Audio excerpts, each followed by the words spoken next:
interesting. We're speaking about literally a person is drawn into material to a point where it's almost its border on hedonism.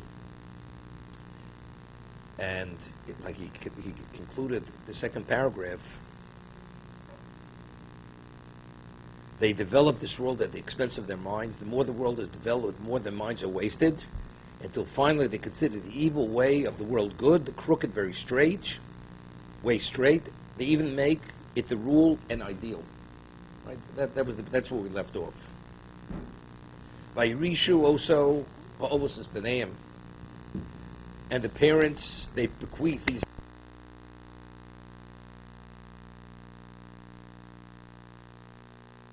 v'gidlu olav tzetzoeim,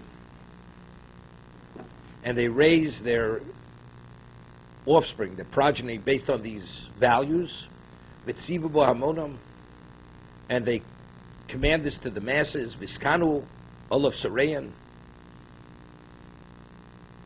says, and princes vie over them. Arshin is bases hayetze beineim. He says until the evil instinct is firmly established among them. V'nismali beisim hovel, and their homes are filled with vanity. This is what happened to the Shvatim. The Psukim, God exiled the 10 tribes. Why were they exiled? Exactly because of this. Because eventually, what was primary? The eating and drinking wine. It was the lifestyle. And they became totally consumed because they had tremendous prosperity and wealth and affluence, and they indulged to such a point that everything else became totally blurred. And there Hashem says, I've had enough, and he exiled them. These were the 10 tribes. This Bali Beisim Hovel, Shov Bohem Hadover Hanochri B'olam Noda.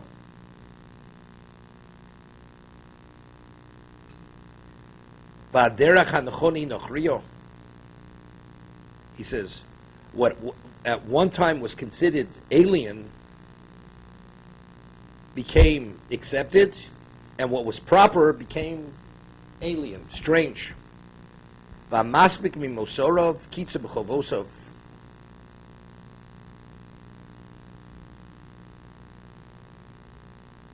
He says, to be content without luxuries is considered a failure of duty.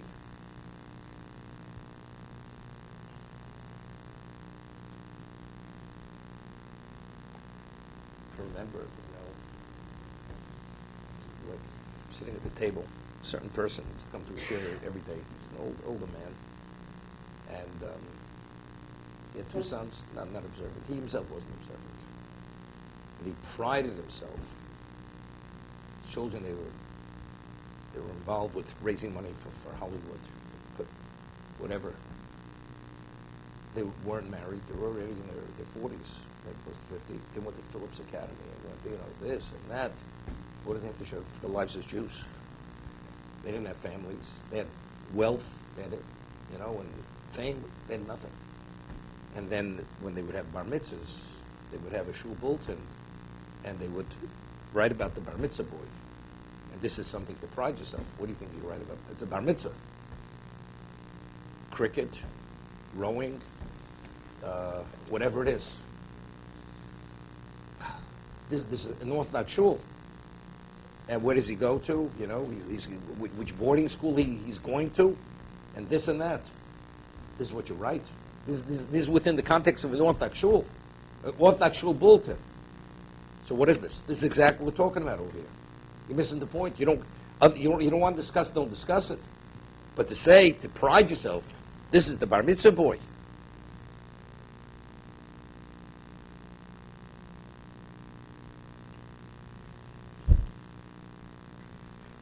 What's alien and what's not.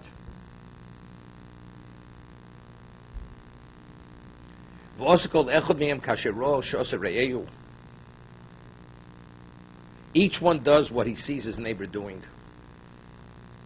The Chovot HaLevavos is a phenomenal, explains with a phenomenal mashal. He says, in Russia, they had the lumberjacks. They would go into the forests, and they'd spend a few months chopping wood, And that was their yearly earning. And how would they go into the forest? They would go with sleighs, the wheels, because there was snow. The snow was deep. They would go in, and they'd spend the whole winter in the forest chopping wood. And they would have to leave before the earth starts thawing, because the bogs were so thick. If they wouldn't get out by a certain time, they'd be stuck in there. Literally. The mud. They'd be stuck in the mud. Okay? So they'd spend 2.5, 3 months, and then the one who owned the forest would pay each one cash. What would the first thing the lumberjack would do? He went to the closest inn, bought himself 3 bottles of whiskey, got himself good drunk, got in his sleigh. He had his whip with the horse, and the horse would take him out of the forest. So the Chofetz explains that these horses were so trained, even if the one sitting behind the horse with the whip would not direct the horse naturally knew exactly how to leave the forest. But the person was drunk, and he sees the horse going in one direction, and he starts whipping the horse to go in the opposite direction. So the horse knows which direction it's supposed to go, but the horse is forced to follow the whip. So he goes the other direction. So now the tracks of the sleigh, rather going out of the forest, are going back into the forest, going deeper into the forest. So the next person comes, and he's semi-drunk. What does he see? The tracks. He follows the tracks of the first wagon. The horse is going one direction, so he starts whipping his horse, forces the horse to go and follow the tracks of the first one. And everybody's going the opposite direction because everybody's following everybody else in the wrong direction. He said that's exactly what this world is all about. The world is intoxicated. This is Chovot HaLevavos what he writes. Who do we follow? Who's giving direction to the world? You follow the tracks of the previous generation, or the leaders, whatever the leaders are called. So that this exactly. I mean, he's explaining with a mashal. Each person does what his fellow does, what's accepted. And a person who doesn't assume this lifestyle, he's considered lazy. And a person who's laid back and doesn't increase more of this, he's falling short of his responsibility. But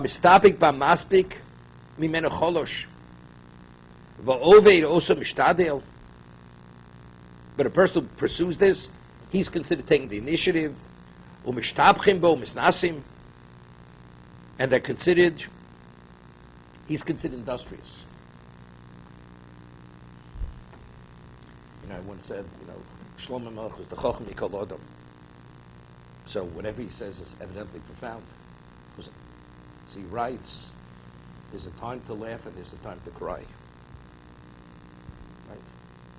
If you would say it, you wouldn't say it's so profound. Of course, there's a time to laugh, a time to cry. So Shlomo Melech has to tell me this. There's a time to laugh and there's a time to cry. So what is he telling me? Right? So he said, based on what he's saying, a person has a son, goes to Israel, comes back, and the people have to hear what happened. Tragic. His son, he came back, he's wearing a black hat. Tragic. There's a time to laugh, there's a time to cry.